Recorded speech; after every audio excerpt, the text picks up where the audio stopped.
आज का हमारा वीडियो है इंट्रोडक्शन टू माइक्रोबायोलॉजी इन हिंदी। मेरे कुछ सब्सक्राइबर्स की खास रिक्वेस्ट पर मैंने ये वीडियो हिंदी में बनाया है, तो चलिए शुरू करते हैं हमारा आज का वीडियो। माइक्रोबायोलॉजी। माइक्रोबायोलॉजी को हिंदी में कहा जाता है सूक्ष्मजीव शास्त्र और माइक्रो ऑर्गेनिजम्स को कहा जाता है सूक्ष्म जीव। सूक्ष्म मीन्स टाइनी, स्मॉल और जीव means life. So microbiology is a branch of science that deals with study of microscopic forms of life. These microscopic forms of life are nothing but microorganisms. अब माइक्रोबायोलॉजी एक ऐसी branch है जिसके अंदर micro organisms की पढ़ाई की जाती है। इन माइक्रो ऑर्गेनिजम्स को हम हमारे खुली आंखों से देख नहीं सकते। इन्हें ऑब्जर्व करने के लिए हमें माइक्रोस्कोप की जरूरत पड़ती है, इसलिए इन माइक्रो ऑर्गेनिजम्स को कहा जाता है microscopic forms of life. These microorganisms are present everywhere in nature. Example: air, water, soil, surface of plants, animals and human beings. ये माइक्रो ऑर्गेनिजम्स हर जगह प्रेजेंट होते हैं। क्योंकि हम इन्हें खुली आंखों से देख नहीं सकते, इसलिए हमें पता नहीं होता, लेकिन ये हर जगह प्रेजेंट होते हैं। ये हवा में, पानी में, सॉइल में, हमारे फूड में, प्लांट्स, एनिमल्स और ह्यूमन बींग्स के सरफेसेस पर, हर जगह ये माइक्रो ऑर्गेनिजम्स प्रेजेंट होते हैं। The branch of microbiology is concerned with study of micro organisms. जैसे कि मैंने आपको कहा कि माइक्रोबायोलॉजी में माइक्रो ऑर्गेनिजम्स की पढ़ाई की जाती है, तो चलिए देखते हैं इस ब्रांच में किन चीज़ों की पढ़ाई की जाती है। सबसे पहले है स्ट्रक्चर ऑफ माइक्रो ऑर्गेनिज्म। तो इन माइक्रो ऑर्गेनिजम्स का स्ट्रक्चर क्या है, उनका साइज, शेप, अरेंजमेंट, ये सारी चीजें स्ट्रक्चर ऑफ माइक्रो ऑर्गेनिजम्स में आती हैं। सेकंड है क्लासिफिकेशन। जैसे कि आप जानते हैं माइक्रो ऑर्गेनिजम्स की एक बहुत ही बड़ी वाइड वैरायटी है और इन माइक्रो ऑर्गेनिजम्स को क्लासिफाई किया गया है अलग अलग ग्रुप्स में, अलग अलग टाइप्स में। तो ये सारा क्लासिफिकेशन में आता है। नेक्स्ट है डिस्ट्रीब्यूशन इन नेचर। अब हर माइक्रो ऑर्गेनिज्म का अपना हैबिटेट है। कुछ माइक्रो ऑर्गेनिज्म सॉइल में होते हैं, कुछ एयर में, कुछ पानी में, तो कुछ ऑर्गेनिजम्स फूड में होते हैं। तो ये डिस्ट्रीब्यूट हुए हैं हमारे एनवायरनमेंट में। तो वो किस तरह डिस्ट्रीब्यूट हुए हैं, कौन से ऑर्गेनिजम्स किस एनवायरनमेंट में है, वो सब आता है डिस्ट्रीब्यूशन इन नेचर में। फोर्थ है रिप्रोडक्शन। अब माइक्रो ऑर्गेनिज्म के रिप्रोडक्शन के बहुत सारे टाइप्स होते हैं, जैसे कि budding, binary fission, spore formation. तो ये सारे जो रिप्रोडक्शन के टाइप्स है, जैसे सेक्सुअल रिप्रोडक्शन और असेक्सुअल रिप्रोडक्शन, ये किस तरह पर्टिकुलर माइक्रो ऑर्गेनिज्म रिप्रोड्यूस होता है, वो हर चीज़ आती है रिप्रोडक्शन में। नेक्स्ट है मेटाबॉलिज्म। तो मेटाबॉलिज्म की हर डिटेल, किस तरह वो मेटाबॉलिक साइकिल्स चलते हैं माइक्रो ऑर्गेनिजम्स के अंदर, वो हर चीज़ आती है मेटाबॉलिज्म में। और लास्ट है इन्फ्लुएंस ऑन नेचर। जैसे कि हम जानते हैं माइक्रो ऑर्गेनिज्म हर जगह प्रेजेंट है, तो ये माइक्रो ऑर्गेनिजम्स हमारे एनवायरनमेंट पर, हम पर, मतलब ह्यूमन बींग्स पर, प्लांट्स और एनिमल्स पर किस तरह इन माइक्रो ऑर्गेनिजम्स का इफेक्ट होता है, वो आता है इन्फ्लुएंस ऑफ नेचर में। कुछ पॉजिटिव इफेक्ट्स होते होंगे, कुछ नेगेटिव इफेक्ट्स होते होंगे, तो ये हर चीज आती है इन्फ्लुएंस ऑन नेचर में। अब देखते हैं माइक्रो ऑर्गेनिजम्स और उनके कुछ important characters. Micro organisms are present everywhere in nature. The size of micro organism is less than 0.1 mm। तो माइक्रो ऑर्गेनिजम्स की साइज 0.1 mm से भी कम होती है। Now, microorganisms are not visible to our naked eyes. We require a microscope for its visibility. So they are called as microscopic forms of life. ये मैंने बात आपको पहले भी बताई है। They may be multicellular और unicellular in nature. So ये microorganisms एक सेल से बने हो सकते हैं या फिर एक से ज़्यादा सेल से। अगर वो एक सिंगल सेल से बने हैं तो उन्हें कहा जाता है यूनिसेल्यूलर माइक्रोऑर्गेनिजम्स, और वो अगर एक से ज़्यादा सेल से बने हैं तो उन्हें मल्टीसेल्यूलर माइक्रोऑर्गेनिजम्स कहा जाता है। Now, these microorganisms may be prokaryotic in nature और eukaryotic in nature. तो प्रोकैरियोटिक मतलब जो माइक्रो ऑर्गेनिजम्स का जो जेनेटिक मटेरियल होता है, अगर वो जेनेटिक मटेरियल डिस्पर्स्ड है उनके साइटोप्लाज्म में और and that genetic material is not bounded with membrane bound organelles, then these microorganisms are called as prokaryotic. और यूकैरियोटिक मतलब the genetic material जो होता है वो मेम्ब्रेन बाउंड यानी कि न्यूक्लियस के अंदर प्रेजेंट होता है, इस तरह साइटोप्लाज्म में फ्री नहीं होता. Now they may be motile और non motile in nature. Motile मतलब they can move from one place to another. अब जो माइक्रो ऑर्गेनिजम्स मोटाइल होते हैं उनके अंदर या तो फ्लैजेला, या तो पिलाई, या तो स्यूडोपोडिया, ये 3 चीज़ों से माइक्रो ऑर्गेनिज्म एक जगह से दूसरी जगह पर ट्रैवल कर सकते हैं. और नॉन मोटाइल मतलब वो कहीं पे भी जा नहीं सकते. They are stable at one place. The micro organism may be aerobic और एनारोबिक इन नेचर. एरोबिक मतलब दे require oxygen for their survival. Anaerobic means they don't require any gases, they don't require any oxygen. उन्हें oxygen या कोई भी gases की जरूरत नहीं होती.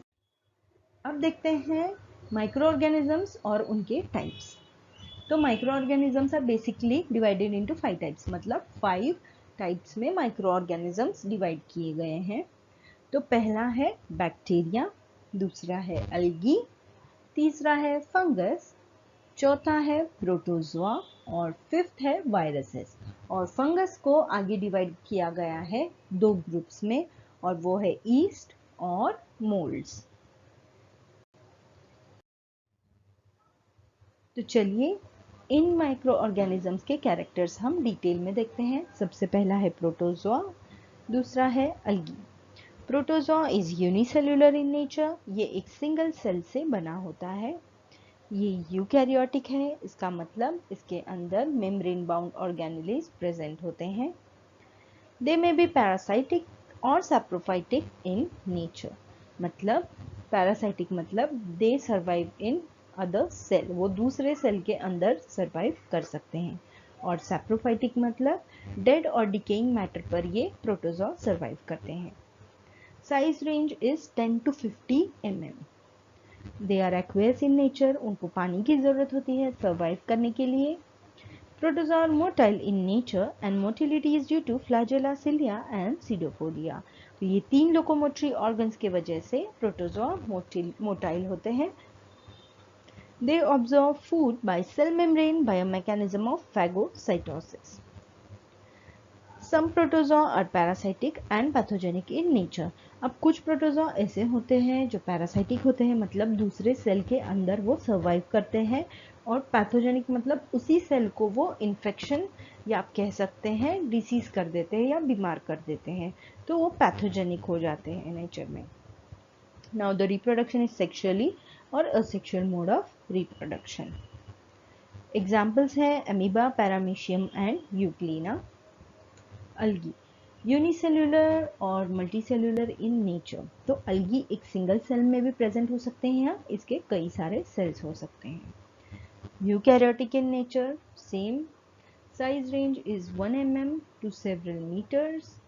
ऑटोट्रॉपिक इन नेचर मतलब वो खुद का फूड खुद ही सिंथेसाइज करते हैं, वो किसी भी बाहर के फूड पर डिपेंड नहीं होते, वो खुद का फूड जो भी है वो खुद ही बना लेते हैं. मोटाइल और नॉन मोटाइल इन नेचर मतलब वो एक जगह से दूसरी जगह पर जा सकते हैं.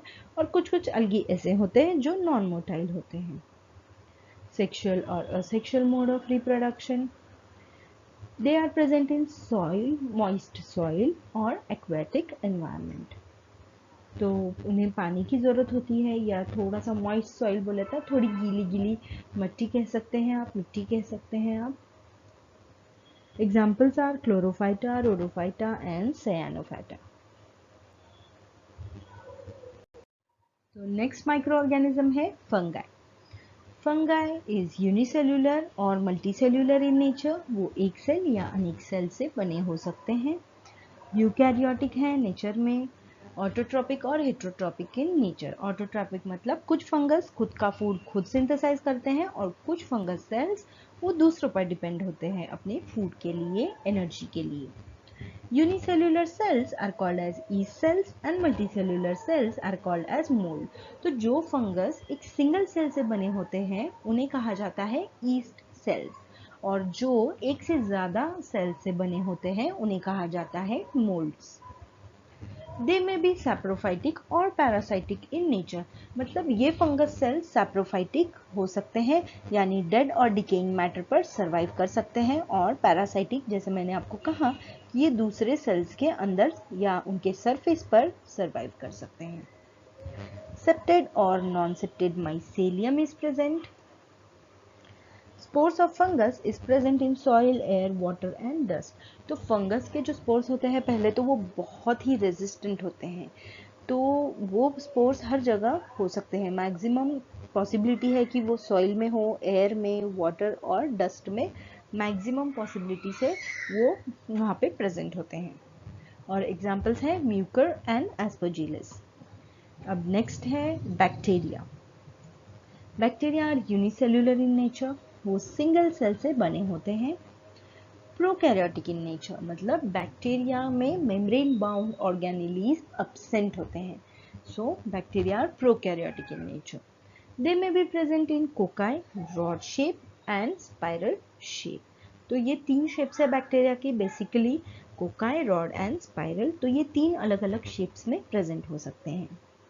दे मे बी मोटाइल और नॉन मोटाइल इन नेचर। अगर वो मोटाइल है बैक्टीरिया तो वो फ्लैजेला और पिलिया की वजह से मोटाइल होते हैं, और नॉन मोटाइल जो बैक्टीरिया होते हैं इनमें ये लोकोमोटरी ऑर्गन्स भी एब्सेंट होते हैं। They have defined cell wall. तो सेल वॉल का जो कॉम्पोजिशन होता है बैक्टीरिया का वो वेल नोन है, उनकी एक डेफिनेशन पता है कि उसके सेल वॉल में बैक्टीरिया की क्या इंग्रेडिएंट्स है, क्या कंपाउंड से बनी है वो cell wall. So cell wall is defined. Classified into two groups, gram positive and gram negative bacteria. Bacteria की स्टेनिंग की जाती है स्पेशली। बैक्टीरिया मैं पहले बता दूं आपको, बैक्टीरिया दो ग्रुप्स में क्लासिफाई किए जाते हैं, ग्राम पॉजिटिव और ग्राम नेगेटिव। अब ये किस तरह क्लासिफाई किए जाते हैं? एक standard gram positive gram staining का एक प्रोसीजर है जिसका वीडियो भी मैंने अपने चैनल पर अपलोड किया है, आप वो देख सकते हैं। तो ग्राम स्टेनिंग की जाती है पहले तो बैक्टीरिया की, और फिर ऑन द बेसिस कि वो किस तरह के अपीयरेंस ऑब्जर्व होते हैं उस बेसिस पर इस बैक्टीरिया को दो टाइप्स में डिवाइड किया जाता है, या तो वो ग्राम पॉजिटिव हो सकते हैं या तो फिर वो ग्राम निगेटिव होते हैं। तो बेसिकली बैक्टीरिया दो ग्रुप्स में डिवाइड किए गए हैं। दे में बी ऑटोट्रॉपिक और हेटरोट्रॉपिक इन नेचर। अब कुछ बैक्टीरियाज खुद का फूड खुद सिंथेसाइज कर लेते हैं और कुछ एनवायरनमेंट पर डिपेंड होते हैं अपने फूड के लिए। Some bacteria are pathogenic in nature. अब कुछ बैक्टीरिया होते हैं जो फ्रेंडली होते हैं, हमें उनसे हमें बेनिफिट होता है, पर कुछ बैक्टीरिया ऐसे भी होते हैं जो हमें निगेटिव इफेक्ट हमारे ऊपर कर सकते हैं, मतलब वो पैथोजेनिक हो सकते हैं, वो हमें इन्फेक्शन कर सकते हैं, हमें डिसीज कर सकते हैं, बीमार कर सकते हैं। So examples are Staphylococcus aureus, E. coli that is Escherichia coli और Streptococcus। अब नेक्स्ट है viruses. Viruses are ultra microscopic in nature. Viruses की साइज जो है वो बैक्टीरिया से हर एक माइक्रो ऑर्गेनिज्म से छोटी होती है। So they are ultra microscopic. They require electron microscope for it visibility. जो नॉर्मल कंपाउंड माइक्रोस्कोप होता है ना उसमें हम वायरसेस को नहीं देख सकते, उन्हें देखने के लिए खास हमें एक इलेक्ट्रॉन माइक्रोस्कोप की जरूरत होती है। सो ऑब्लिगेट इंट्रासेल्यूलर पैरासाइट, मतलब दे आर ऑब्लिगेट इंट्रासेल्यूलर, जरूरी एक सेल के अंदर पेनिट्रेट होके वो वहाँ पे ही रह सकते हैं। दे आर ऑब्लिगेट इंट्रासेल्यूलर, वो सरफेस पे नहीं सरवाइव कर सकते हैं कोई भी दूसरे सेल के, they have to enter inside the cell, so they are called as obligate intracellular parasite. Now less than 0.1 nanometer in size, its genetic material is enclosed in a protein coat. तो genetic material जो भी होता है जैसे कि DNA, RNA, वो एक protein coat के अंदर बंद होता है। It lacks cellular components and depend on host cell for its multiplication.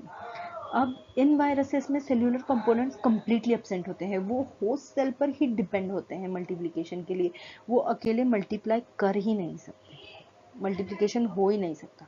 Next है जेनेटिक मटेरियल में भी डीएनए और आरएनए, और एग्जांपल्स है herpes virus, TMV virus and HIV virus.